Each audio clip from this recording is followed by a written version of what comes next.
¿Sí se escucha bien? Oigo como mucho eco. Bueno, bueno, entonces gracias a todos por venir. Bueno, Antonio ya les platicó del título de la charla.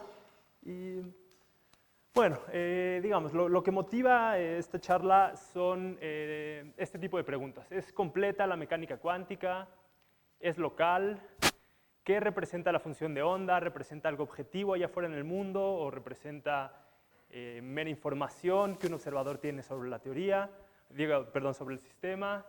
¿Es el mundo indeterminista o determinista a nivel fundamental?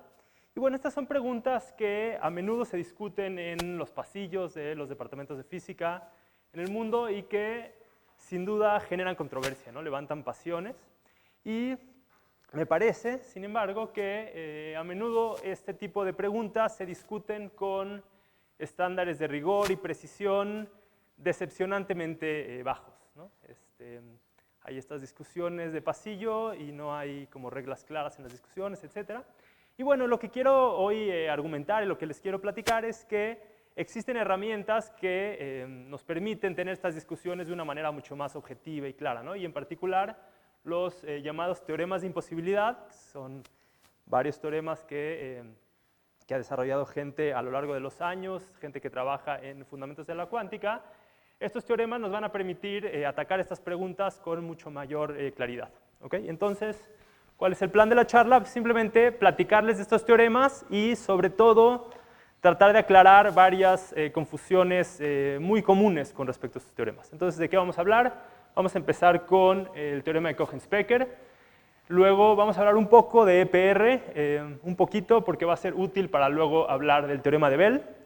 Y por último vamos a hablar de un teorema, digamos, de la última adición a esta lista de teoremas importantes de imposibilidad, que se conoce como el teorema de PBR, que es de un resultado del 2011, ¿no? Es mucho más nuevo que estos otros. ¿Okay? Entonces, bueno, ya en un rato les platicaré exactamente de qué se trata esto del teorema de PBR.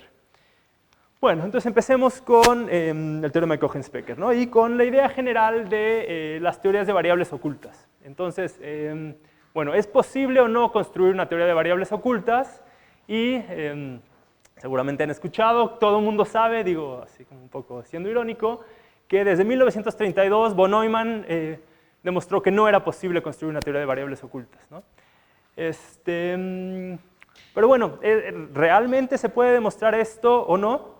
Y bueno, la idea es que existen ciertos teoremas de no variables ocultas que intentan mostrar que no es posible construir una teoría de variables ocultas, pero estos teoremas, para demostrarlo, tienen que hacer ciertas suposiciones, ¿no? Y por supuesto, digamos, la fuerza de un teorema tiene que ver con qué tan restrictivas o no son sus suposiciones, ¿no? Y entonces, bueno, vamos a ver entonces cómo está la historia. Vamos a empezar hablando del teorema de la demostración de von Neumann, ¿no? Es como ya dije, una demostración que von Neumann publicó en el 32 en su famoso libro sobre mecánica cuántica. Y lo que hizo von Neumann es primero notar lo siguiente. Dice, si A y B son observables, entonces cualquier combinación lineal de estos también es un observable. ¿Okay? Eso no es controversial. Y luego dice, bueno, si yo tengo los valores de expectación de A y B, entonces el valor de expectación de la combinación lineal de A y B va a ser la combinación lineal de los valores de expectación. ¿Okay? Entonces, todo el mundo de acuerdo, ahí no hay nada controversial. Y entonces von Neumann dice, bueno, ahora supongamos que estos observables A, B y C, a pesar de lo que nos dice la mecánica cuántica o en contra de lo que nos dice la mecánica cuántica, estos observables tienen valores bien definidos BA, BB y BC. ¿Okay? Entonces esa es la como hipótesis de que hay variables ocultas, ¿no? De que a pesar de que la mecánica cuántica nos dice que ciertas cosas no tienen valores bien definidos, estos realmente sí los tienen, ¿no? Entonces lo que supone von Neumann. Y entonces dice von Neumann, dada esta relación de que el valor de expectación es la combinación lineal de los valores de expectación, y el valor de expectación de C es la combinación lineal de los valores de expectación de A y B, entonces vamos a demandar que esa misma relación se cumpla en términos de estos valores definidos que tienen estas variables. ¿Okay? Entonces dice von Neumann, yo demando que esto sea el caso, pero nota von Neumann que esto en general es imposible de cumplir. ¿Por qué? Aquí tengo un ejemplo muy sencillo. Número uno, notamos que estos valores, si es que existen, tienen que coincidir con eigenvalores. ¿Por qué? Porque sabemos que cuando hacemos mediciones, lo que encontramos como resultados de las mediciones son eigenvalores, ¿no? Y la idea de estos valores es que estos son los valores que encontramos cuando medimos, ¿no? Entonces, para tener una teoría de variables ocultas que sea consistente con los experimentos, demandamos que estos numeritos sean eigenvalores. Pero entonces, si por ejemplo yo tomo la observable A como sigma X y a la observable B como sigma Y y considero a C como esta combinación lineal, claramente no va a haber valores para estos numeritos que puedan hacer que esto sea el caso, porque este sigma va a tener que valer, el valor asociado con este va a tener que valer más o menos 1, lo mismo para este, y si este es el caso y esta de aquí se cumple, esto de aquí no va a poder también valer más menos 1, que es el eigenvalor de esta otra observable, ¿no? Que es también un spin a lo largo de una dirección ahí intermedia entre X y Y. ¿Correcto? Entonces muestra von Neumann, ahora veremos si sí o si no, que es imposible construir una teoría de variables ocultas. ¿Ok? Bueno, entonces, ¿muestra realmente von Neumann que es imposible construir una teoría de variables ocultas? No, no lo hace. ¿Por qué? El error está en demandar esto de aquí, ¿no? Decíamos, esto fue como el punto crucial de la prueba de von Neumann, demandar esto, pero el error está en demandar esto, que si el valor de expectación está dado por la combinación lineal, esta misma relación se cumpla en términos de los valores definidos, el error es demandarlo incluso para variables que son incompatibles, es decir, para variables que no conmutan. ¿Y por qué? Porque esto es un error.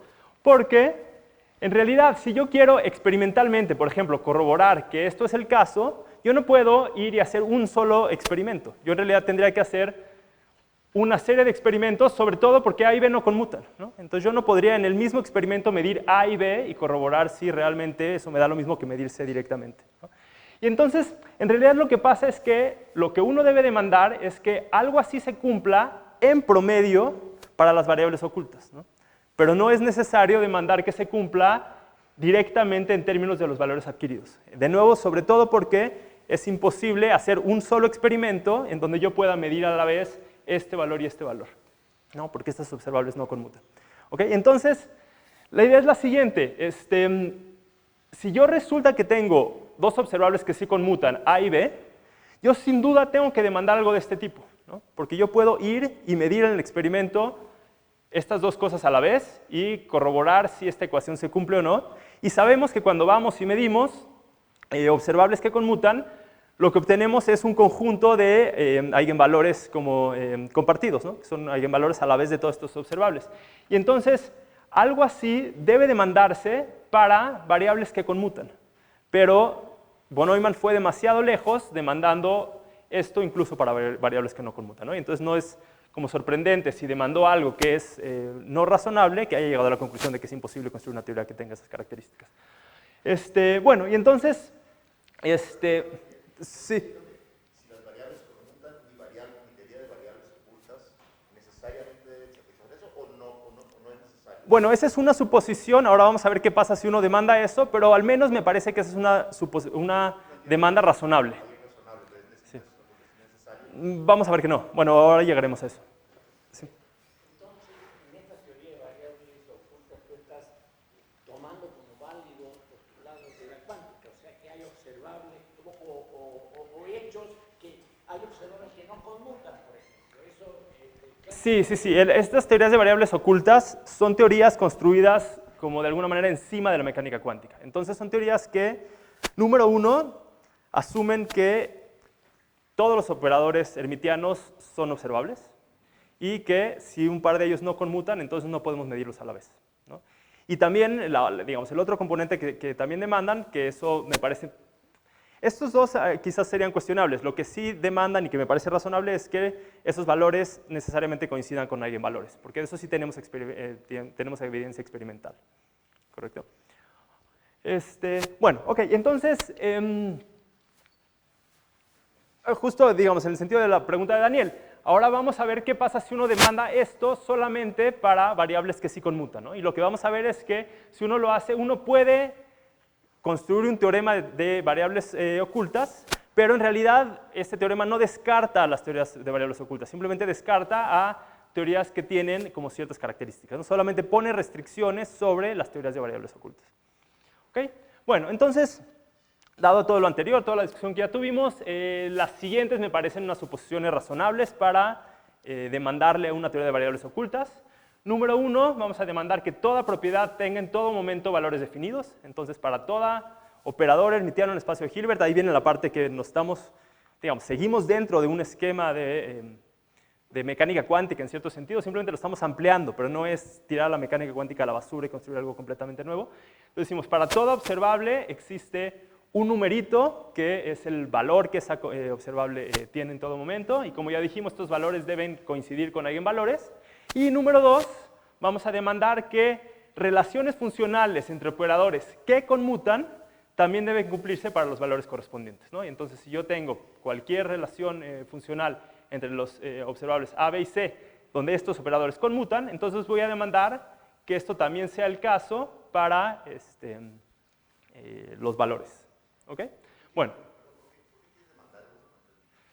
Demandar uno, bueno, esa es la hipótesis teoría de variables ocultas. ¿Qué es lo que, qué es lo que te molesta de uno o que no sé bien qué es? No sé, que yo podría tener una teoría de variables ocultas en que algunas variables tengan valores definidos, pero no todas las variables. Supongo, sí. O sea, el asunto es que, bueno, lo que vamos a ver es que con justo con estas dos suposiciones que puse en el pizarrón, va a haber un teorema que nos va a decir que no existe una teoría de variables ocultas que lo cumpla. Y de nuevo, como dije hace rato, lo único que estamos mostrando es que estos teoremas no descartan las teorías de variables ocultas, simplemente ponen constricciones. O sea, nos están dando pistas de qué tipo de cosas sí podemos hacer y cuáles no. ¿Ok? Bueno, entonces, tengo estas dos suposiciones y a lo mejor esto va a ayudar un poco, Daniel, en lo que estás pensando, bueno, no sé. Y digamos, lo que quiero decir antes de hablar del teorema es lo siguiente. Esto de entrada podría parecer razonable o no, no sé. Pero noten que asume que la medición de un observable debe dar el mismo resultado independientemente de qué otras mediciones se llevan a cabo al mismo tiempo. Y en particular, por ejemplo, asume que debemos asignar a la observable A el mismo valor si lo medimos como parte de A, B y C o como parte de A, L, M, donde B y C y L, M pueden no conmutar. ¿Ok? Entonces la idea es, A, B y C sí conmutan, entonces yo los puedo medir al mismo tiempo. Y A, L y M también conmutan y los puedo medir al mismo tiempo.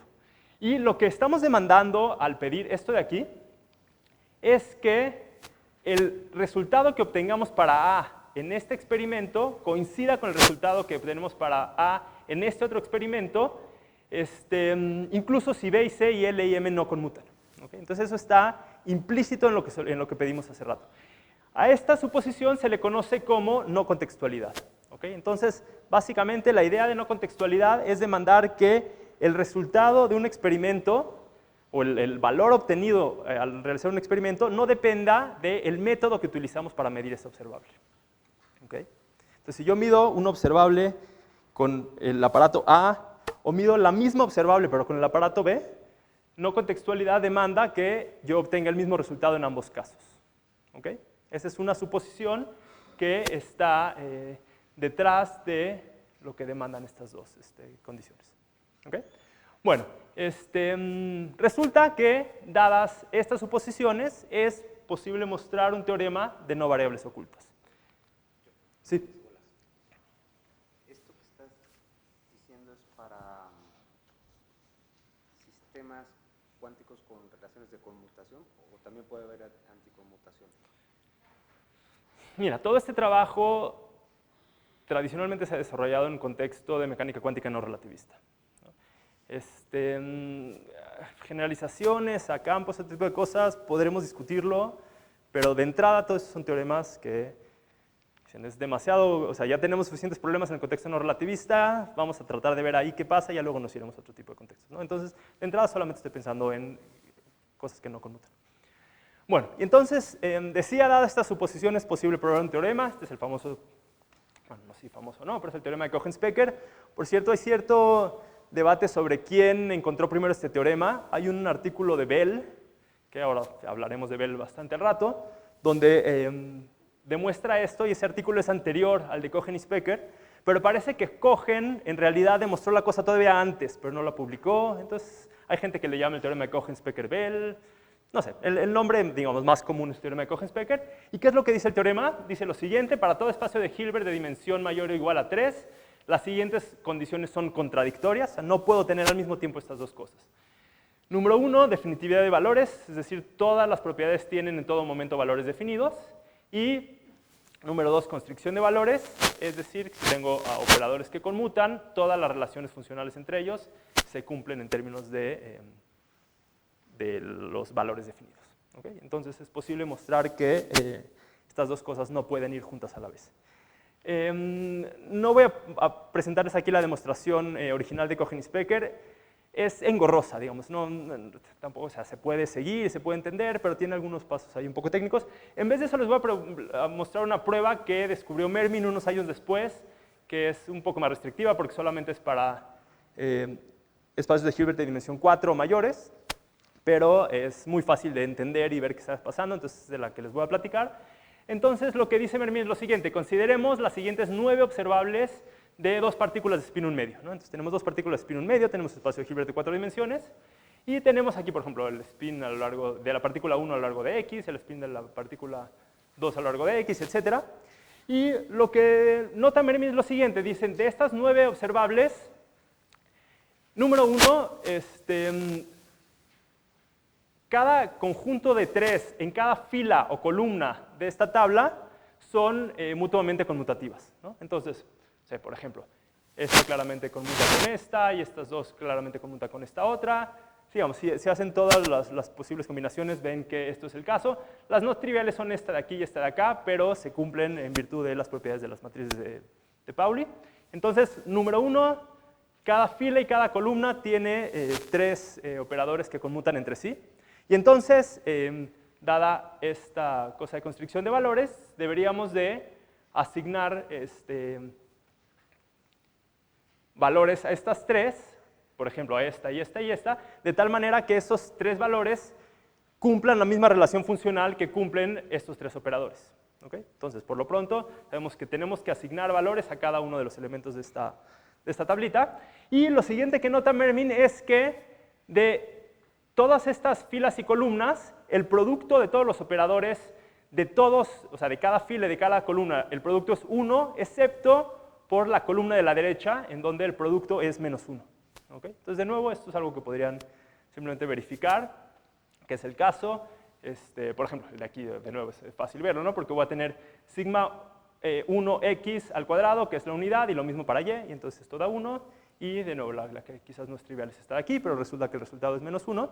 Y, entonces, lo que tendríamos que hacer es asignar valores a estos 9 operadores, de tal manera que se cumpla esto de aquí. Es decir, que si yo multiplico estos 3 numeritos, me dé 1, estos 3 me dé 1, estos 3 me dé 1, estos 3 me dé 1, estos 3 me dé menos 1, y estos 3 me dé, perdón, estos 3 me dé 1 también y estos 3 menos 1. Pero claramente eso es imposible, ¿no? Porque voy a necesitar que la multiplicación de estos 9 números sea por un lado 1 y por otro sea menos 1. ¿Ok? ¿Sí? ¿Queda esto claro? O sea, por ejemplo, si multiplico estos 3 por estos 3 por estos 3 me debe dar 1, pero si multiplico estos 3 por estos 3 por estos 3 me debe dar menos 1. ¿Okay? Entonces, claramente es imposible asignarle valores a estos 9 operadores de tal manera que se cumpla la constricción de valores. ¿Okay? Entonces, bueno, esa es una prueba sencilla de Cohen-Specker. De nuevo, digamos, Cohen-Specker lo que dice simplemente es que es imposible hacer esto en general, ¿no? No nos dice si parcialmente lo podemos hacer o no, qué tantos valores sí podemos asignar o no. Y entonces, con simplemente tener un contraejemplo, mostramos que es imposible en general conseguir lo que demandábamos. ¿Okay? Bueno, está bien, pero entonces ya tenemos este teorema que nos muestra que esas dos condiciones son imposibles de conseguir en general. Pero como dijimos, para mostrar el teorema es necesario asumir no contextualidad, ¿no? Asumir que el resultado de un experimento no depende del método que utilicé para hacer el experimento. ¿Okay? Y la pregunta es si esa suposición es o no razonable, ¿no? Y bueno, no sé, cada quien supongo tendrá su opinión, pero al menos Bohr y Bell piensan que no, que esa no es una constricción razonable por una teoría de variables ocultas. ¿Y por qué? Porque dicen, miren, asumir no contextualidad implica, como ya dijimos, que cada valor tiene que cada observable tiene un valor bien definido que vamos a encontrar al medir y que vamos a encontrar el mismo independientemente de con qué otros observables lo medimos, ¿no? Aunque sean con un par o otro que no conmutan entre sí.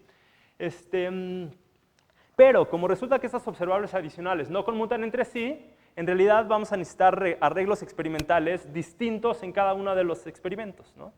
Y les parece, por lo menos a Bohr y a Bell, que es perfectamente razonable que los resultados de una medición puedan depender no solo del estado físico del sistema, sino también de la disposición completa del aparato de medición, ¿no? Entonces, si uno cree que es razonable que esto de aquí sea el caso, de nuevo, que sea razonable que el resultado dependa del arreglo experimental completo, entonces uno concluye que asumir no contextualidad no es razonable y entonces uno deja abierta la puerta para teorías de variables ocultas, pero que sean contextuales. ¿Okay? Bueno, dejamos por un rato Cohen-Specker atrás, ahora vamos a hablar del teorema de Bell. Bueno, y entonces en 1964, y de hecho en varios trabajos posteriores, Bell muestra algo, me parece muy fuerte, ya veremos qué opinan. Y lo que muestra es que toda teoría local necesariamente hace predicciones distintas a las predicciones de la mecánica cuántica.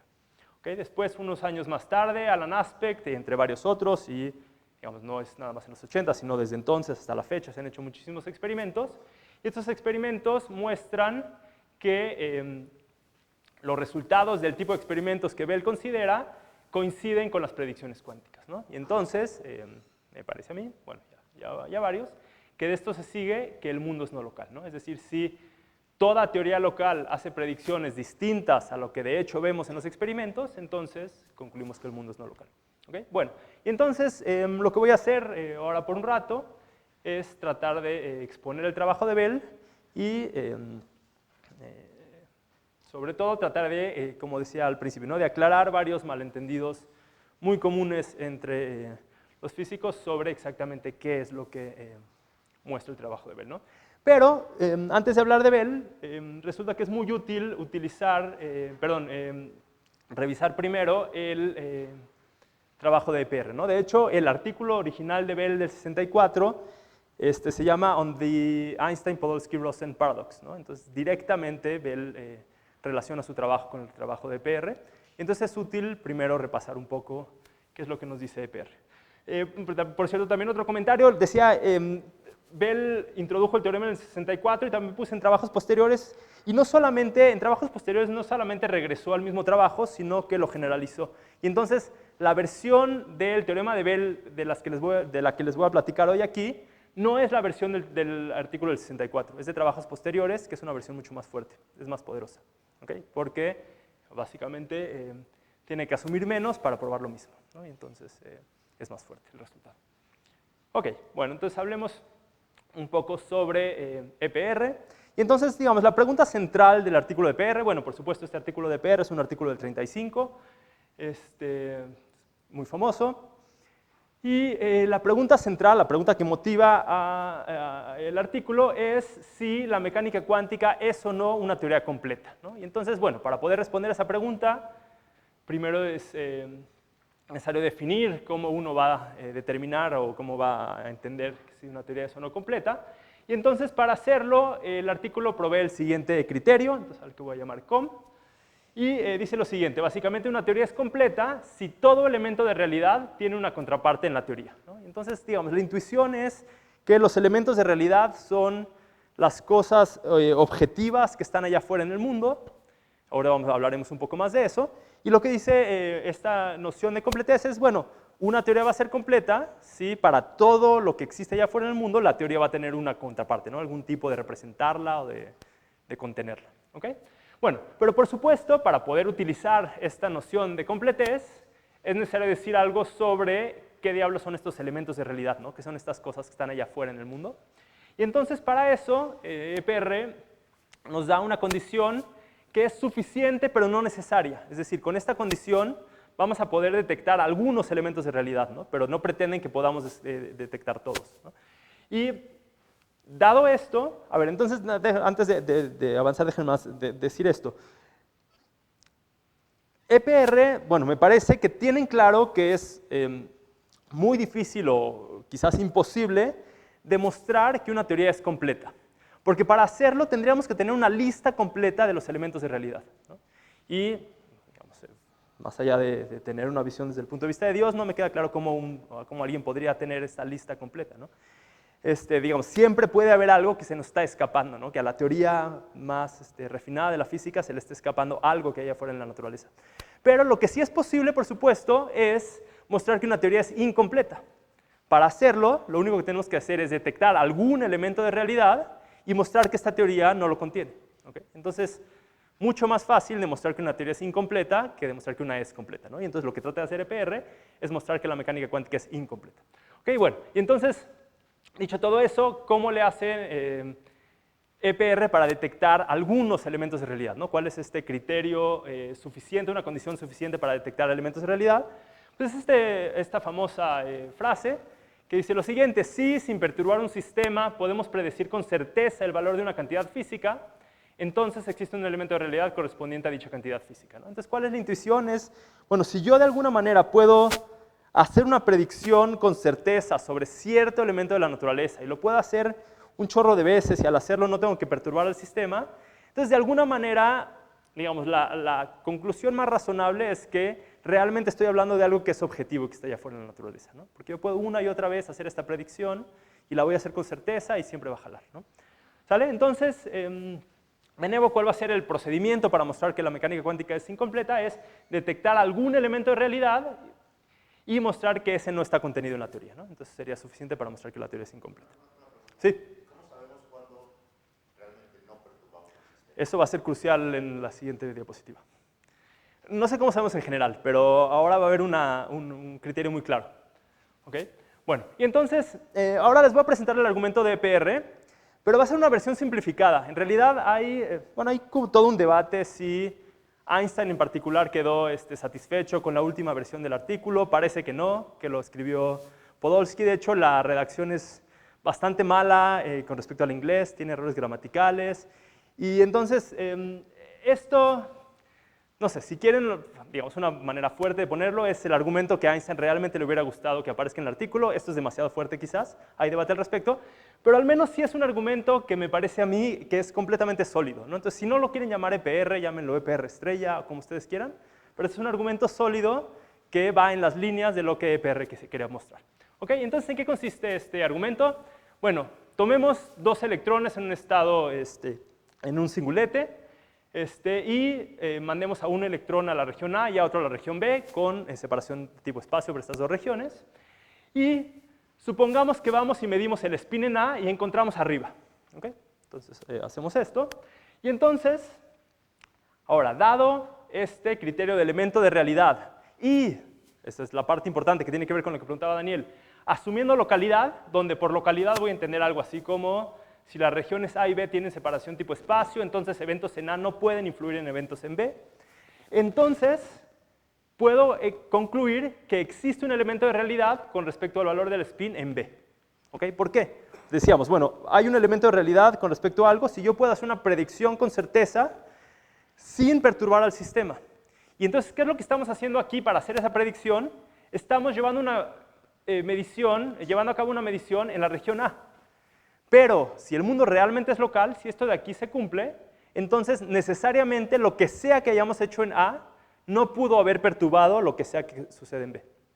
¿Okay? Entonces, es crucial para el argumento de EPR, aunque en realidad no lo dicen con todas sus letras en el artículo. Esta es un poco una suposición implícita en el artículo, pero es crucial para el resultado asumir localidad, ¿no? Solamente si asumimos localidad es que podemos afirmar que la medición en A no tiene ningún efecto en el estado del sistema en B.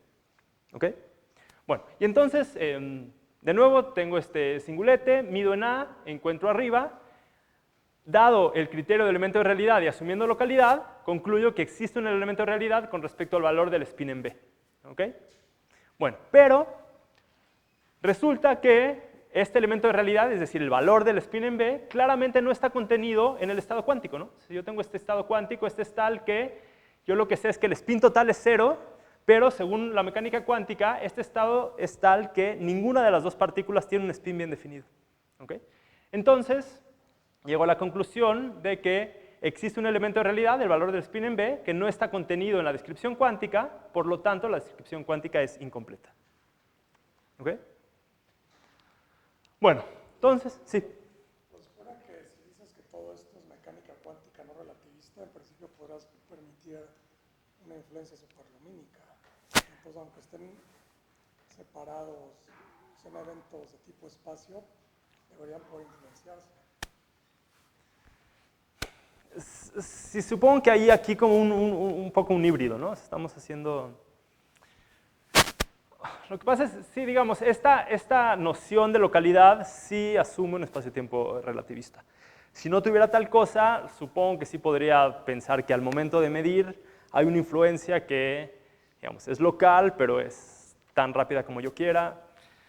Supongo que es un juego que podríamos jugar, no sé. O sea, tiene razón, sí hay un elemento aquí como que ya asume que tengo un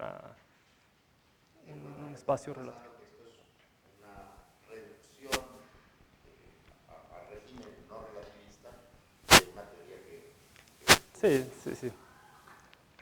Quizás, siendo no relativista, entonces habría una noción absoluta de simultaneidad y entonces, en lugar de decir de tu recuadro tipo espacio, quiere decir que son simultáneos. Con eso. Pues quizás, ¿no? Pero ahí, o sea, ahí, digamos, experimentalmente sería como, o sea, como no tienes ningún límite para la velocidad de la que la influencia podría viajar, entonces siempre podrías decir, no, no, en realidad tú crees que fueron simultáneos, pero, o sea, sería un juego difícil de jugar, ¿no? Porque, o sea, supongo que algo así podrías hacer, pero siempre va a quedar abierta la posibilidad de que en realidad no fueron simultáneos y viajó tan rápido como quisiste, entonces llegó la influencia y no hubo nada no local, ¿no? O sea, sí hubo algo que transmitió la influencia.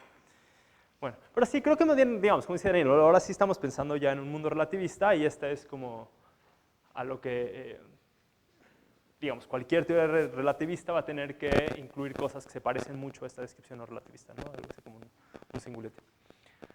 Bueno, entonces, ¿qué es lo que concluye EPR? Concluye lo siguiente: para la mecánica cuántica, asumir localidad implica incompletez. ¿Okay? Sí, entonces, si yo asumo que el mundo es local, entonces tengo que concluir que la mecánica cuántica estándar es incompleta. Noten que esta relación es lógicamente equivalente a esta otra, que nos dice que si yo asumo, por el otro lado, que la mecánica cuántica es completa, entonces necesariamente se viola la localidad. ¿Okay? Entonces, EPR no nos dice como cuál de las dos tenemos que escoger, ¿no? Estas dos. O alguna quizás podríamos negar ambas, ¿no? Pero, digamos, negar tanto localidad como completez. Pero sí nos dice que si yo quiero demandar que el mundo sea local, entonces tengo que reconocer que la mecánica cuántica es incompleta, o que si yo quiero demandar que la mecánica, o asumir que la mecánica cuántica es completa, entonces el mundo necesariamente es no local. ¿Okay? Bueno, y entonces este es como el resultado que motiva el trabajo de Bell, ¿no? Y entonces, dado esto, Bell se pregunta lo siguiente: ¿es posible restaurar la localidad completando la mecánica cuántica? ¿No? Entonces tenemos eso. Si asumo que es completa, entonces tengo no localidad.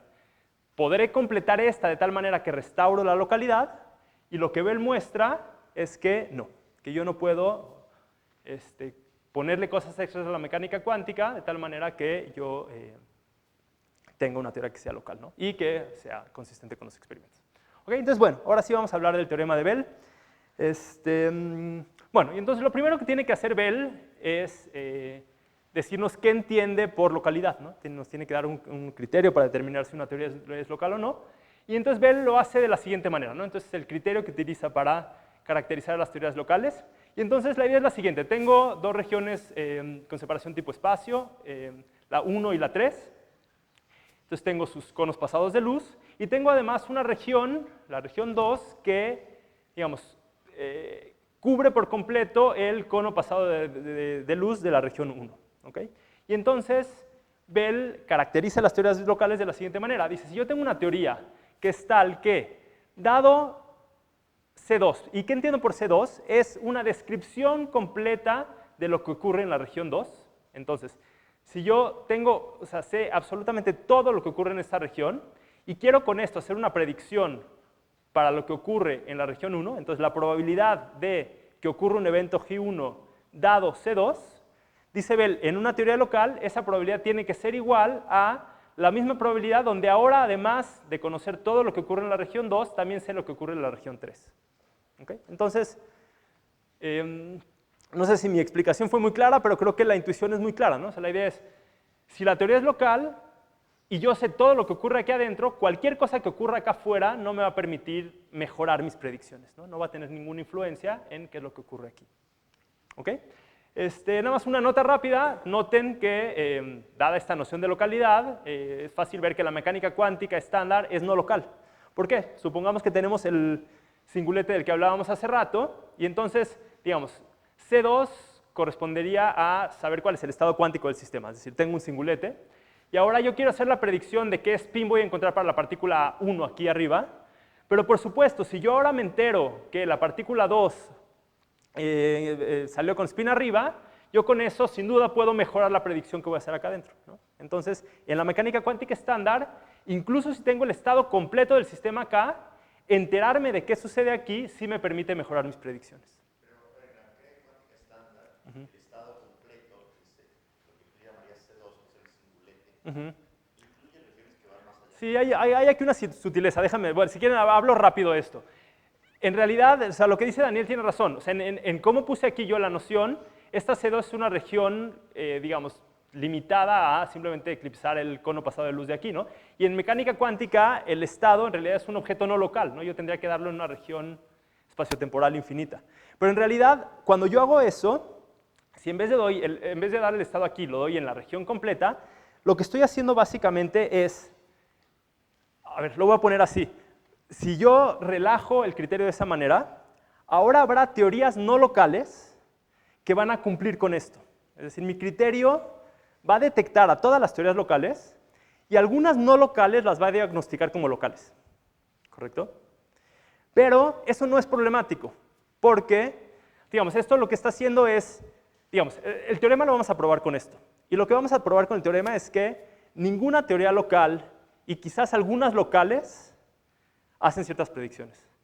Pero resulta que la mecánica cuántica queda fuera de estos, ¿no? Y entonces, no sé si fui claro, ¿no? Pero el punto es que esto no debilita el teorema, sino si acaso digamos, no es un problema para el teorema, porque solamente está, digamos, lo que sería un problema es que de alguna manera este criterio me deje algunas teorías locales sin detectar. Lo que necesitamos es un criterio que capture absolutamente todas las teorías locales. Si además captura algunas no locales, eso no es problemático. ¿Sí? No sé si te convencí, pero si no, podemos regresar esto un ratito. Es una sutileza, pero está, digamos, está completamente bajo control. Solo a lo mejor no fui yo muy claro al exponerlo. Bueno, entonces, dado ese criterio de localidad, ahora sí pasamos al arreglo experimental que considera Bell. Y bueno, es el siguiente. Entonces tengo aquí un aparato que genera singuletes. Entonces yo le aprieto un botón y genera un par de singuletes. Lanza uno en esta dirección, al otro en esta otra dirección, y lo que tengo en cada extremo es un aparato de medición que tiene por un lado una manija que me permite decidir a lo largo de qué eje voy a medir este spin, es a lo que llamo A minúscula, y por otro lado tiene una pantalla que me dice cuál fue el resultado de esa medición, ¿no? Entonces, A minúscula es el ajuste, el ángulo en el que voy a medir, y A mayúscula es el resultado de la medición, ¿no? Entonces, A mayúscula puede tomar valores con más y menos 1, y lo mismo de este otro lado, ¿no? Entonces voy a tener B minúscula, que es el eje o la orientación de este aparato Stern-Gerlach, si quieren, y esto de aquí es el resultado de este experimento, ¿ok? Entonces, bueno, tenemos este experimento, y recordando la pregunta de Bell, imaginemos una teoría local que completa la mecánica cuántica, ¿ok? Y entonces, lo que vamos a hacer es denotar por lambda al conjunto de parámetros de esta especificación más completa. ¿Y qué va a hacer lambda? Pues lambda en realidad lo que vamos a tratar es de poner el menor número de constricciones sobre qué es lambda, ¿no? Entonces vamos a permitir que lambda sea una o varias variables, que sean continuas o discontinuas, que la teoría esta completa sea indeterminista o determinista. Entonces vamos a tratar de no demandarle nada excepto el hecho de que esta teoría es local, ¿no? Y entonces es lo que intenta hacer Bell, vamos a ver qué tanto lo logra. Y entonces, dada esta descripción más profunda, recordamos este criterio de localidad de Bell y notamos lo siguiente: si ahora consideramos esta probabilidad, que es la probabilidad de obtener A mayúscula y B mayúscula, dado que medimos a lo largo de A minúscula y B minúscula, y dado también el estado de esta descripción más profunda, entonces, bueno, primero que nada, esto de aquí lo puedo escribir como el término del medio es simplemente una relación que se cumple para, digamos, en general para probabilidades, ¿no? Si yo tengo la probabilidad conjunta de A y B, siempre la puedo escribir como la probabilidad de A dado B por la probabilidad de B, ¿no? Entonces, esta primera relación es simplemente una propiedad de probabilidades. Y ahora sí, para este segundo paso, utilizo este criterio de localidad de B, ¿no? Entonces ahora tengo, en este caso, tengo la probabilidad de A dado B, A minúscula, B minúscula y lambda, pero como la teoría que estoy considerando es local, entonces este resultado de aquí no va a depender de B mayúscula y B minúscula, ¿no? Entonces este término de aquí lo escribo como este de acá, y lo mismo para este segundo término, no va a depender de B minúscula. ¿Ok? Entonces, las teorías locales tienen que satisfacer esto de aquí, ¿no? Que la probabilidad de A y B dado A, B y lambda se puede factorizar en estos dos términos. ¿Ok? Bueno, entonces ahora sí, ¿en qué consiste el teorema? Bueno, lo primero es considerar una teoría local de este tipo y considerar esta probabilidad de aquí, donde ahora, digamos, es la misma probabilidad que tenía aquí arriba, aquí antes, pero donde ahora ya no estoy considerando la lambda. Y la idea es la siguiente: estamos asumiendo que existe esta teoría más profunda que completa la mecánica cuántica, pero también estamos conscientes que en la práctica no tenemos acceso a esas lambdas, ¿no? Lo que tenemos nosotros acceso es, cuando hacemos este experimento de acá, les dije, lo que tengo aquí es un singulete, y lo único que uso para describirlo es el singulete. Entonces, digamos, si yo quiero hacer experimentos y comparar las predicciones de esta teoría con los experimentos, lo que voy a tener que hacer es promediar sobre las lambdas, ¿no? Que estas lambdas yo estoy asumiendo que están ahí, pero no las conozco. Y entonces, esta probabilidad de A y B dado A y B minúsculas la voy a escribir como la integral sobre las lambdas de rho de lambda por las probabilidades que teníamos hace rato, ¿no? Donde esta rho de lambda es la distribución sobre las lambdas en, por ejemplo, la idea es yo voy a hacer este experimento 1.000.000 de veces y esta rho de lambda va a ser la distribución de esas lambdas a lo largo de todas estas corridas.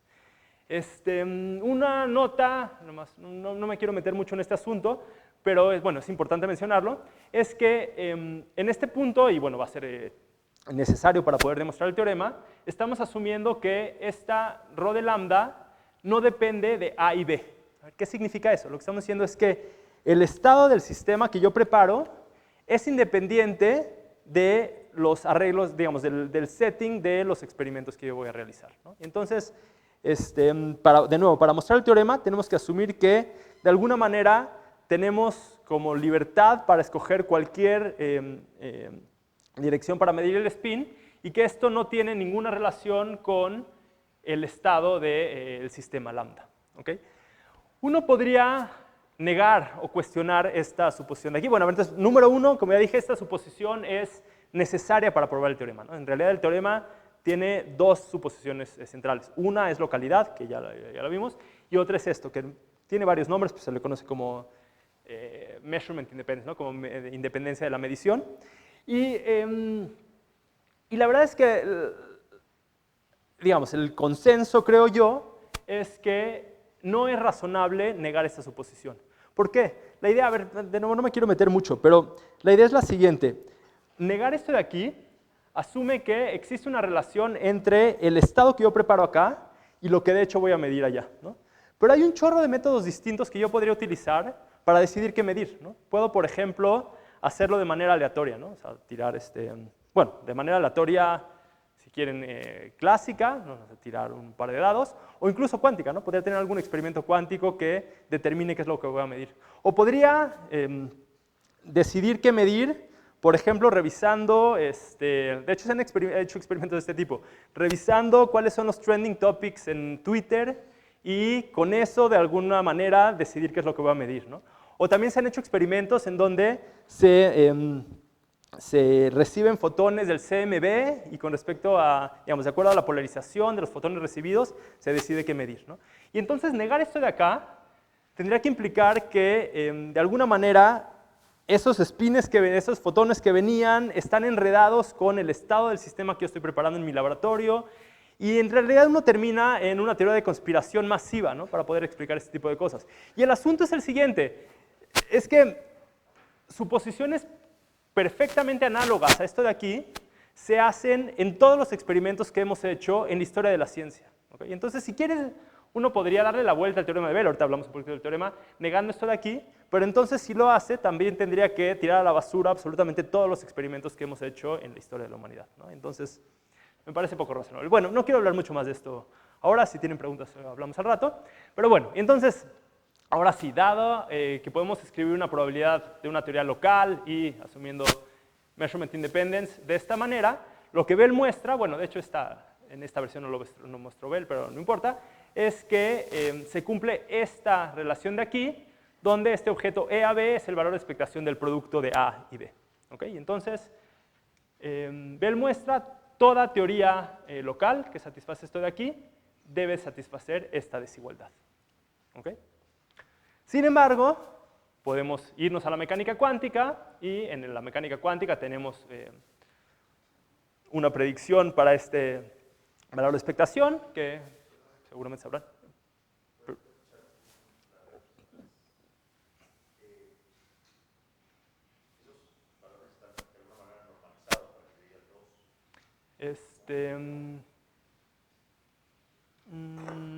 O sea, estos objetos, los valores estos son 1 o menos 1. Y estos es el producto de...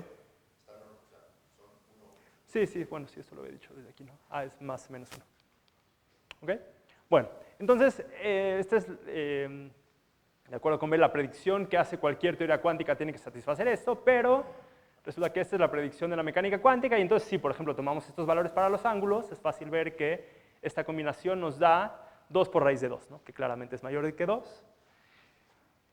Y entonces encontramos que la mecánica cuántica hace predicciones que son contrarias a las predicciones de las teorías locales. ¿Okay? Bueno, entonces, ¿qué concluimos? Concluimos que toda teoría local hace predicciones contrarias a las de la mecánica cuántica. Es decir, si uno asume que el ajuste A y el resultado A, entonces lo que pasa de un lado, no afecta las probabilidades de B, entonces si uno asume eso, entonces uno hace predicciones distintas a las de la mecánica cuántica, ¿no? Bueno, como ya dije, varios experimentos se han hecho, bueno, muchísimos, que muestran que el resultado experimental cae del lado no local de la desigualdad, y de esto se sigue que el mundo es no local. ¿Okay? Entonces, digamos, a final de cuentas uno podría hablar del teorema de Bell sin mencionar a la cuántica en ningún momento, ¿no? Simplemente lo que uno encuentra es que todas las teorías locales satisfacen algo y los experimentos no satisfacen eso mismo, ¿no? Entonces esto ya no tiene nada que ver con la cuántica. Y lo que muestra es que ningún modelo local es capaz de acomodar los experimentos que de hecho, los resultados que de hecho obtenemos. ¿Okay? Bueno, entonces es el resultado de Bell, y supongo que la pregunta más natural que surge o más inmediata cuando uno escucha esto es la siguiente. Uno se pregunta si hay conflicto entre la no localidad cuántica y la relatividad especial. ¿Okay? Entonces, bueno, esta es una diapositiva que aquí voy a tratar de decir muchísimas cosas con una sola porque no tengo mucho tiempo. Podemos en las preguntas hablar un poco más de esto. Pero yo diría lo siguiente con respecto a esa pregunta. Número uno, para poder responderla, uno tiene que determinar con exactitud qué es lo que demanda la relatividad especial, ¿no? Entonces hay muchas cosas que la gente tiene la intuición que son parte de la mecánica de la relatividad especial o que se dice en los salones de clase que son parte, pero hay que ver si realmente lo son o no, ¿no? Y a ver, entonces, ¿qué tengo en mente? Por ejemplo, algunas opciones de lo que la gente normalmente tiene la intuición que es parte de la relatividad especial son cosas como lo siguiente. Número uno, no se puede transportar energía o materia más rápido que la luz. ¿Okay? Entonces eso me parece que sí es algo que es parte de la relatividad especial, pero resulta que, digamos, todo lo que muestra Bell en ningún momento requiere, digamos, no muestra que debe haber algo que debe de haber energía o materia que viaje más rápido que la luz, ¿no? Entonces, si eso es lo único que realmente demanda la relatividad, no es obvio que haya ningún conflicto entre lo que muestra Bell y la teoría, ¿no? Otra opción es que lo que demanda realmente la relatividad es que no se puede enviar señales más rápido que la luz, pero bueno, esto de nuevo no estoy seguro si es parte o no de la relatividad. ¿Por qué? Porque la noción de señal es una noción que es antropocéntrica en algún momento, ¿no? La idea es que hay un agente que manipula un objeto de tal manera que otro agente puede recibir el mensaje. Entonces, digamos, la noción de señal no me es obvio que es parte de la teoría tal y como normalmente se presenta, pero bueno, independientemente de ese debate, que podemos tenerlo si quieren, lo que es el caso es que el teorema de Bell no implica que uno puede enviar señales más rápido que la luz. O sea, lo que muestra el teorema de Bell es que hay estas correlaciones no locales, pero de ahí a que uno pueda utilizarlas para enviar señales, falta bastante, ¿no? Y de hecho, existen estos teoremas, como el teorema de no signaling, que de hecho muestran que uno no puede utilizar la no localidad cuántica o los efectos de enredamiento cuántico para mandar señales más rápido que la luz, ¿no? Entonces, si lo único que demanda la relatividad es que no se pueden enviar señales más rápido que la luz, no parece haber un conflicto entre lo que Bell muestra y la relatividad especial. Y por último, uno podría decir, no, en realidad lo que demanda la relatividad especial es que las teorías físicas deben ser invariantes de Lorentz. De hecho, a mí esta es yo me quedaría con esta última opción. Y el punto es que en ningún momento el teorema de Bell implica que la teoría que de hecho describe a los experimentos que vemos tiene que violar invariancia de Lorentz. De hecho, el teorema de Bell, como acabamos de ver, no dice absolutamente nada sobre las teorías no locales, ¿no? O sea, sobre la teoría que de hecho sí describe lo que vemos. Lo único que dice es, hay este conjunto de teorías que son locales que no nos sirven. Pero no dice, digamos, nada positivo con respecto a las teorías que sí sirven, ¿no? Y mucho menos dice que estas teorías necesariamente tienen que violar invariancia de Lorentz, ni mucho menos, ¿no? Y entonces, digamos, si quieren, nada más lo dejo aquí.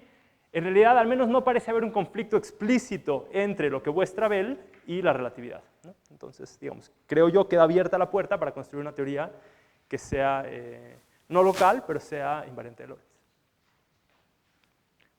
Bueno, entonces ahora sí, ya me queda poco tiempo, ¿no? Pero, bueno, esto creo que me va a tardar menos. Entonces ahora sí vamos a hablar finalmente de este último teorema de imposibilidad que se le conoce como PBR por sus autores, como decía es un resultado de 2011. Y la pregunta que motiva este trabajo es la siguiente: ¿puede el estado cuántico interpretarse de manera estadística o epistémica? Y bueno, a ver, entonces, digamos, esa es la pregunta, pero antes de llegar al resultado hay que hacer bastante trabajo como preliminar. Entonces, número uno, hay que entender qué diablos significa que un estado sea óntico o epistémico. Bueno, usan estas palabras de filósofos, pero óntico quiere decir como, está relacionado con lo que es objetivo o realmente está allá afuera en el mundo, y epistémico tiene que ver con el conocimiento que un agente tiene o que un ser tiene sobre lo que hay allá afuera en el mundo, ¿no? Y entonces, creo que la manera más clara de entender esta distinción entre estado óntico y estado epistémico es con ejemplitos. Entonces, bueno, la idea de un estado óntico es que es un estado que es objetivo, independiente del observador, y el ejemplo es un punto en un espacio-fase. Entonces, en el contexto de mecánica clásica, el punto XP es digamos, la manera estándar de entenderlo es como esas son propiedades objetivas e independientes del observador del sistema clásico que estamos considerando. Y esto lo contrastamos con un estado epistémico que representa mera información. Y entonces el ejemplo es algo así como una distribución de probabilidad sobre el espacio-fase, ¿no? Entonces la idea es, el sistema físico está en algún puntito en el espacio-fase, pero yo como agente no sé en cuál está, y por alguna razón solamente tengo como una distribución de probabilidad sobre los posibles estados físicos del sistema. ¿Okay? Bueno, y entonces, la pregunta es, ¿qué representa la función de onda? ¿No? Si es óntica o epistémica en este sentido, ¿no? Entonces, dice PBR, hay tres posibles respuestas. Número uno es que es óntica, es decir, representa algo objetivo que está allá afuera en el mundo, independiente de los observadores. Número dos, la función de onda es epistémica, es decir, análoga a una distribución sobre el espacio-fase, pero existe un estado óntico de fondo, ¿no? Entonces la idea es, o sea, el sistema físico tiene un estado bien definido, pero resulta que no tenemos nosotros esta teoría última y no lo conocemos. Y lo que tenemos es la mecánica cuántica, que lo único que nos dice es, digamos, nos da como una distribución de probabilidad sobre el espacio como de estados de esa teoría más profunda, ¿no? Y la última opción es una cosa que yo confieso no entiendo, pero la gente, algunos se toman en serio, y es decir que la función de onda es epistémica, pero no existe una realidad más profunda, ¿no? Entonces, es decir, o sea, la función de onda tiene que ver con información que tiene un agente, tal, pero eso es todo lo que hay, ¿no? No hay nada más profundo. Entonces, me pregunto yo, información sobre qué, etcétera, podríamos platicar eso al rato, pero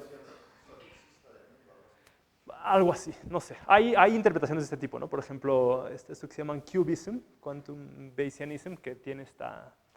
Creo que es la versión más desarrollada de una teoría de este tipo, ¿no? Pero bueno, nada más lo pongo ahí porque...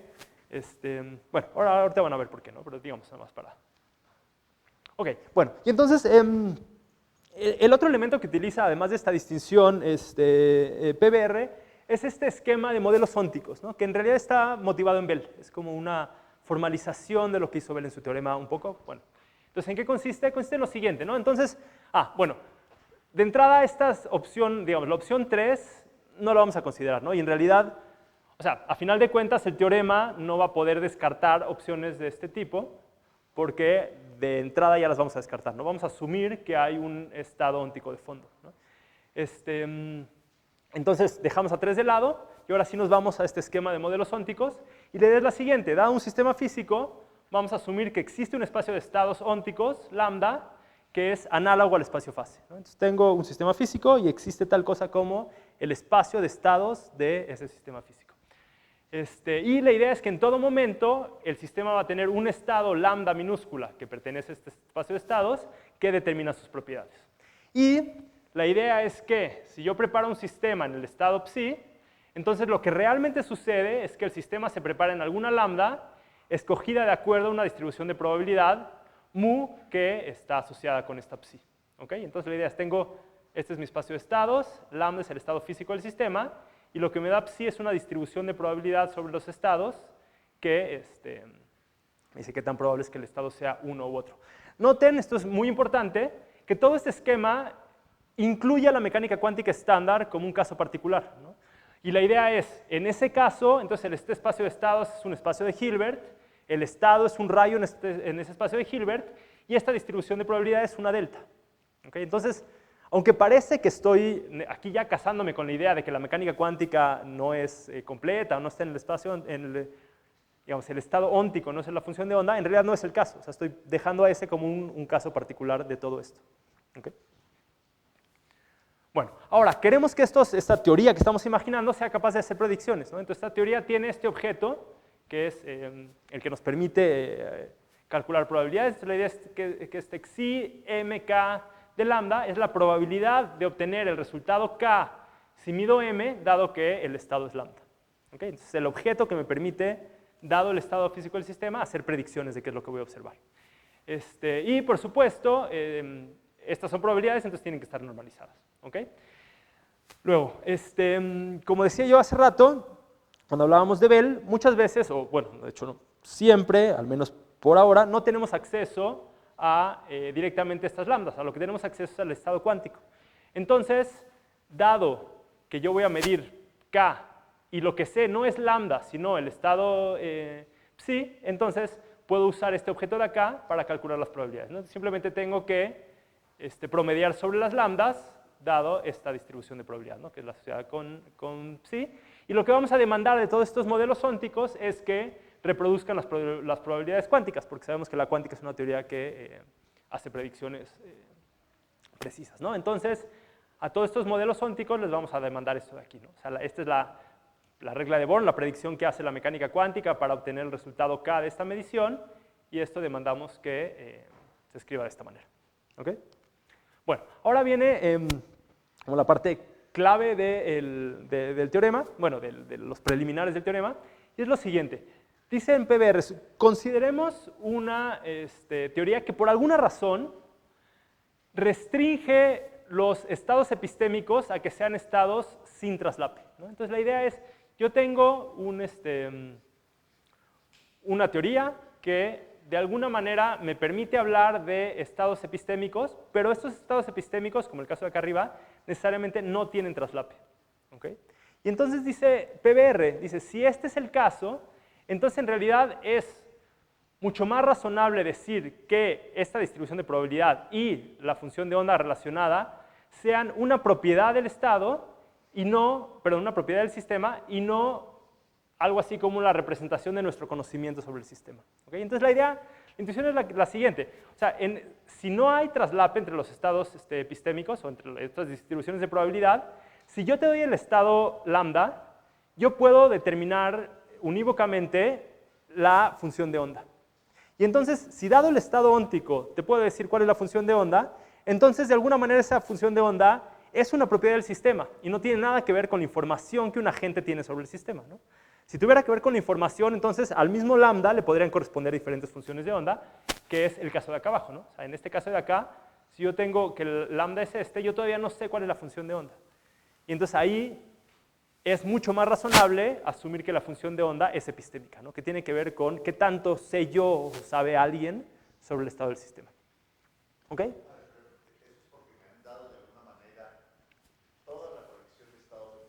Sí, o sea, yo estoy... supón... Sí, supón, o sea, digo, supón que tenemos cierta teoría que restringe los estados epistémicos a estados que tienen soporte sin traslape. Sí, correcto. ¿Sale? O sea, si ese por alguna razón ese fuera el caso, ahorita van a ver por qué esto es relevante, si ese fuera el caso, entonces tendríamos que concluir que la función de onda es óntica y no epistémica. ¿No? Ok. Bueno, ahora sí, ya el último elemento para mostrar el teorema es esto que se conoce como principio de independencia de preparación. Y este en realidad está aquí porque es necesario para probar el teorema, ¿no? O sea, creo que no hay ninguna justificación que vaya más allá. ¿En qué consiste? Bueno, este principio sostiene que cuando se preparan sistemas de manera independiente, entonces el estado del sistema compuesto no es más que el estado de cada una de las partes. ¿Okay? Entonces, si yo preparo un sistema, pero tiene dos componentes, y preparo uno de este lado y otro de este lado, P y P asume que el estado de la cosa conjunta, al momento de prepararlo, no es más que el estado de esta parte por el, bueno, coma el estado de esta otra parte. ¿Okay? Bueno, esto en realidad no es cierto en la mecánica cuántica en general. ¿Por qué no es cierto? Porque hay cosas así como estados enredados, ¿no? Yo sé que un estado enredado es un estado... Justo allá voy. Bueno, no sé, pero a ver, déjame decir lo siguiente. Un estado enredado es tal que el estado completo no es el estado de un lado como el estado del otro. Pero noten que esto de aquí solamente demanda que este sea el caso cuando preparamos sistemas. Y, no sé si por ahí vas tú, en la mecánica cuántica, si bien no es el caso en general que los estados son el de uno como el del otro, esto sí es cierto al momento de preparar sistemas. Y básicamente es cierto porque, básicamente en mecánica cuántica cuando preparamos lo que hacemos es medir. Preparar y medir es lo mismo. Y al momento de medir, colapsamos a los sistemas y los desenredamos. ¿Okay? Entonces, este P y P que demandan aquí, sí es cierto para la mecánica cuántica. Ahora, lo que tiene que demandar PBR es que esto va a seguir siendo cierto para la teoría óntica, para la teoría más profunda. Y esto, digamos, en realidad no tenemos ninguna justificación para demandarlo. O sea, bien puede ser que la teoría más profunda que completa la mecánica cuántica no satisface P y P, ¿no? Pero el asunto es que PBR necesita demandar esto para poder probar el teorema. ¿Okay? Bueno, pues ahora sí, ¿cuál es el resultado? Lo que muestra PBR es que, bueno, si adoptamos este esquema de modelos ónticos y asumimos PBR, entonces y asumimos P y P, entonces las distribuciones asociadas a todo par de estados cuánticos necesariamente no tiene traslape. ¿Okay? Que esto es lo que tú decías, Daniel. O sea, lo que muestra PBR es que si asumimos modelos ónticos y P y P, para cualquier par de estados cuánticos, sus distribuciones de probabilidad no van a tener traslape. ¿Okay? Si esto es verdad, entonces concluimos que el estado cuántico no puede ser interpretado de manera epistémica. ¿Okay? Bueno, a ver, entonces, aquí tengo un poco sobre la prueba, no sé qué tanto tiempo tenga para platicarles cómo va. Antes de pasar a la prueba, si es que me dan chance de hacerlo, nada más quiero decir esto, noten que esto que acabo de mostrar aquí, o sea, lo que estoy demostrando, que no hay traslape para funciones, para las distribuciones asociadas a funciones de onda, es decir, la función de onda se tiene que interpretar de manera óntica. Esto no implica que el estado cuántico es completo. Hay como dos tipos de preguntas distintas, ¿no? Entonces, digamos, en este esquemita tengo acá abajo el nivel óntico y acá arriba el nivel cuántico. Y entonces, una pregunta que yo puedo hacer es si la función de onda es o no óntica. Para hacer eso, lo que tengo que hacer es agarrar el estado óntico y preguntarme si a eso le corresponden varias o solamente una función de onda, ¿no? Y lo que acabamos de mostrar es que, dado el estado óntico, solamente hay una función de onda. Entonces, la función de onda es óntica. Una pregunta distinta es si la función de onda es o no completa. Para esta la pregunta es, agarro la función de onda y me pregunto si eso determina por completo el estado óntico. Si la función de onda es completa, entonces, dado el estado cuántico, ya determino el estado óntico. Si la función de onda es incompleta, dado el estado cuántico, hay diferentes estados ónticos que le corresponden, ¿no? Entonces, son dos preguntas distintas, si es o no óntica o si es o no completa, ¿no? Y lo que muestra PBR es que es necesariamente óntica. De nuevo, asumiendo P y P, ¿no? Que es algo fuerte. Entonces, tengo aquí un esbozo de la prueba. ¿Tendré tiempo o no? ¿Cómo? Excelente. Bueno, entonces nos seguimos. Espero no tardarme mucho en el esbozo de la prueba. O sea, no lo voy a demostrar, solamente les voy a platicar cómo va la demostración. ¿Okay? Entonces, bueno, número uno, para mostrarlo, notamos lo siguiente. Supongamos que tengo un estado cuántico psi que asigna probabilidad 0 al resultado K de una medición.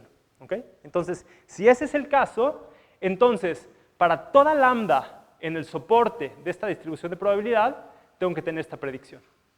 ¿Okay? O sea, si el estado cuántico le asigna probabilidad 0 a un resultado de una medición, entonces toda lambda compatible con este estado también tiene que hacer la predicción de que la probabilidad es 0. ¿Ok?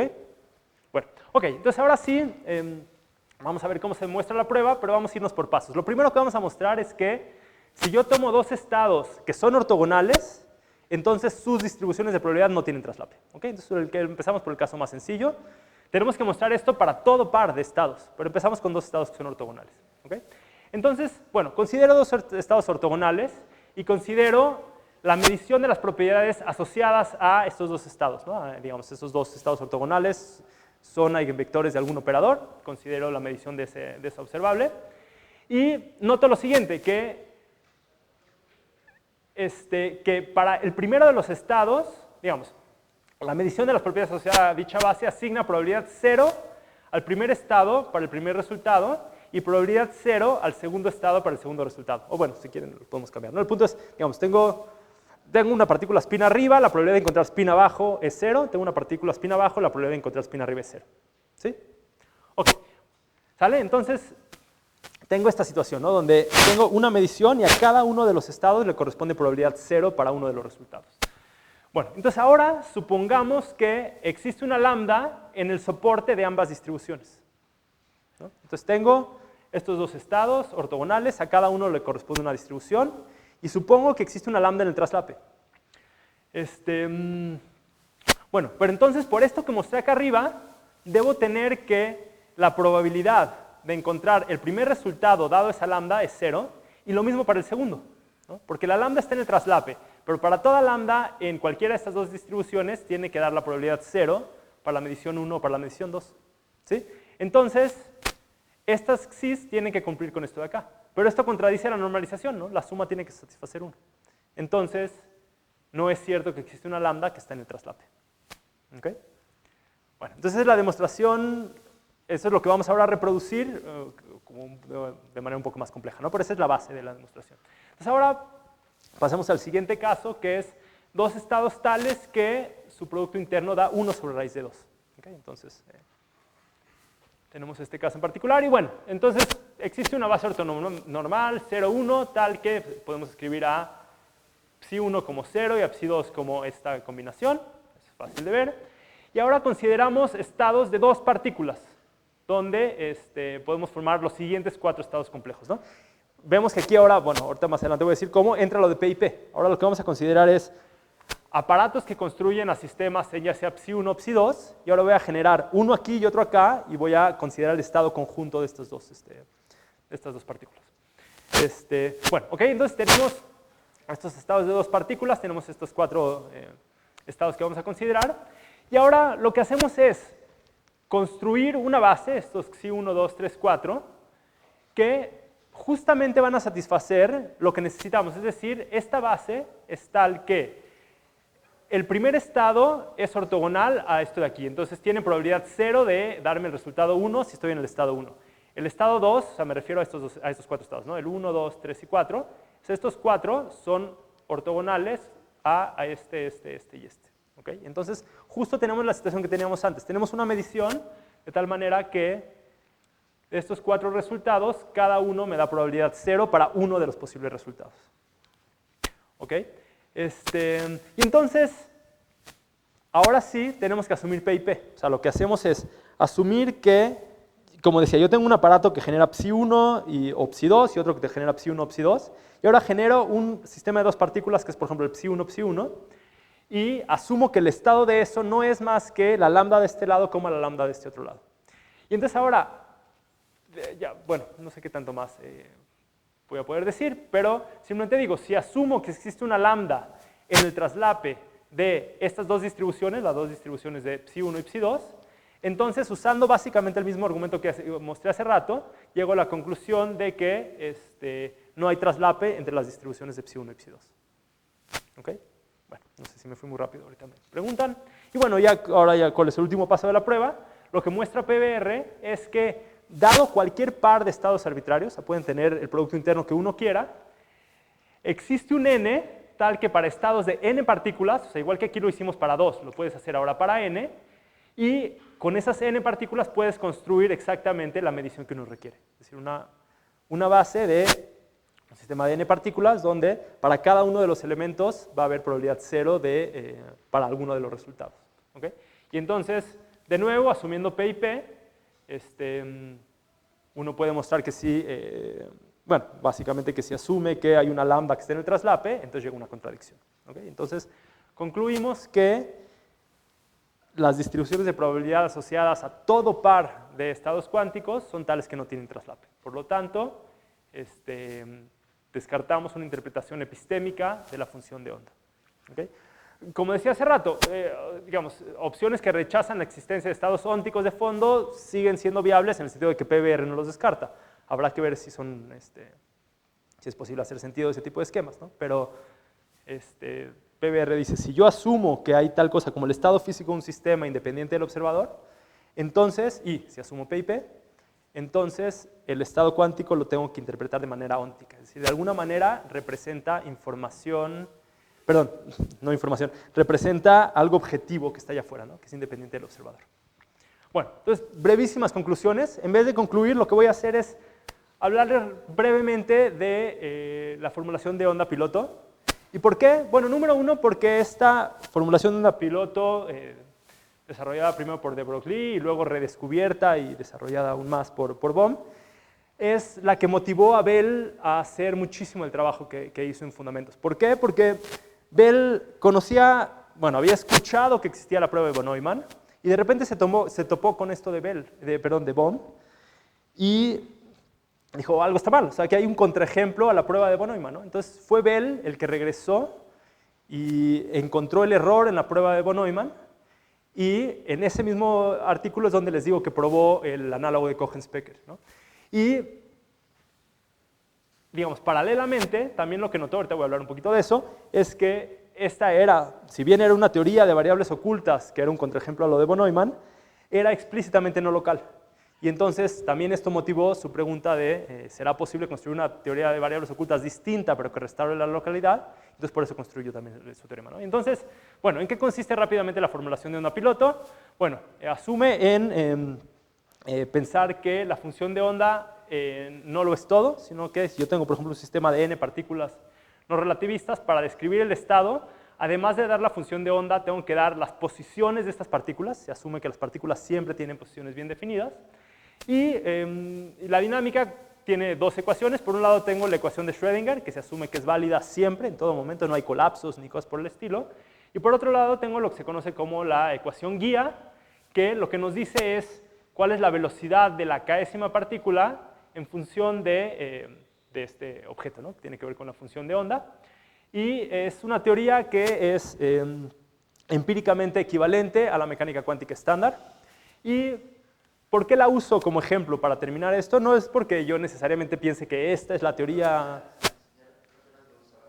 A eso voy. Entonces, ¿por qué voy a hablar de esto? No necesariamente porque crea que esta es la teoría adecuada, me parece muy interesante, pero es un muy buen ejemplo para un poco romper nuestras preconcepciones sobre qué es lo que vale y qué es lo que no vale, ¿no? En diferentes interpretaciones. Y entonces, bueno, en particular esta teoría tiene varias propiedades interesantes. Número uno, es explícitamente no local, como ya lo dije. ¿Por qué? Porque noten que la velocidad de la késima partícula depende de la posición Q, donde Q es, digamos, el conjunto de todas estas opciones, ¿no? Entonces, de todas estas variables. Entonces, la velocidad de la késima partícula al tiempo t depende de la posición instantánea del resto de partículas en el sistema. ¿Okay? Entonces, si yo por aquí muevo una partícula, la partícula de acá inmediatamente lo va a sentir, ¿no? O sea, va a cambiar su velocidad. Bueno, entonces es no local. La función de onda es incompleta, claramente, porque si yo solamente te doy la función de onda, no he terminado, ¿no? Hay más cosas que te tengo que dar. Por otro lado, la función de onda sí es óntica, digamos, como PBR lo demanda, ¿no? O sea, entonces, como decíamos, para ver si es óntica o no, lo que tengo que hacer es ver cuál es el estado óntico y ver si, dado el estado óntico, ya determiné la función de onda o no. Y aquí claramente sí, si yo te digo la función de onda y las posiciones, claramente ya te di la función de onda, ¿no? Entonces, es óntica. Por otro lado, es una teoría que es completamente determinista, ¿no? Esta ecuación, la ecuación de Schrödinger es determinista y esta ecuación es completamente determinista, entonces reproduce las predicciones cuánticas a pesar de ser completamente determinista. Resulta que es sutil cómo es que uno termina haciendo predicciones probabilistas con esta teoría que es determinista y tiene que ver con que la teoría misma impone como un cierto límite a qué tanta información podemos conocer del sistema, ¿no? Pero esto es algo que la teoría misma muestra que ese es el caso, ¿no? Y entonces uno termina haciendo predicciones probabilistas. Y por último, regresando a Cohen-Specker, es contextual, ¿no? Entonces, que como debe de serlo, habíamos dicho que las teorías de variables ocultas deben de ser contextuales. ¿Y en qué consiste la contextualidad de esta teoría? Como habíamos dicho, Cohen-Specker solamente dice que uno no puede construir una teoría en donde absolutamente todo sea no contextual. Pero deja abierta la puerta a que algunas cosas sí lo sean y otras no. Y es justo lo que hace esta formulación de onda piloto. En esta teoría, las posiciones de las partículas son completamente no contextuales, ¿no? Si uno mide la posición de una partícula, entonces va a encontrar su valor y esto lo va a encontrar independientemente de cómo le haga uno para medirlo. Pero la teoría es contextual para cualquier otra propiedad, ¿no? Si, por ejemplo, yo mido la energía de una partícula, la teoría misma te muestra que si la mides de una manera o de otra, encuentras resultados diferentes. Esto suena muy extraño, pero en realidad lo que uno, digamos, suena más, creo, más extraño de lo que realmente es. Si uno va y ve qué es lo que pasa en mecánica de Bohm, lo que uno se da cuenta es que en realidad la energía que uno reporta cuando mide no es la energía que la partícula tenía antes de medirla, sino que es de alguna manera la energía que la partícula terminó teniendo cuando uno la puso a interactuar con el aparato de medición, ¿no? Y entonces, es por eso que el resultado depende de cuál fue el aparato de medición que utilicé. ¿Okay? Las posiciones de las partículas. Son estas cosas extra que, de hecho, mucha gente se queja que en realidad es un mal nombre variables ocultas. En realidad, o sea, es variables ocultas desde el punto de vista de la mecánica cuántica. Pero desde el punto de vista de esta teoría, lo que es oculto es la función de onda, y estas Q son lo que sí podemos ver, ¿no? Entonces, más bien a la gente le gusta llamarlo como variables adicionales o algo así, ¿no? Es un poco... ¿Sale? Y bueno, es básicamente todo lo que tenía por platicar.